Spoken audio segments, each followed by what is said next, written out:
Today I made an exhaust engine gasification furnace. We can use it to burn stoves in the countryside. You can cook and stir fry. It can also be used to burn boilers. I'm going to test it out for you. When we use it, we turn the oil valve on. Then let the oil flow into the tubing. Above is tubing, below is the blowers. Allow the oil to flow into the combustion chamber.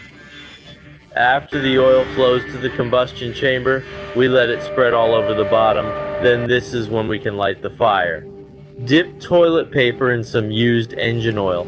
Put it inside, then put some on it and light it. Then let it burn for a while, and then we turn on the fan to a low volume. Then, after the furnace body is preheated, we turn on the fan again, and the power will increase at any time. At that time, you can use it to burn pots and stoves.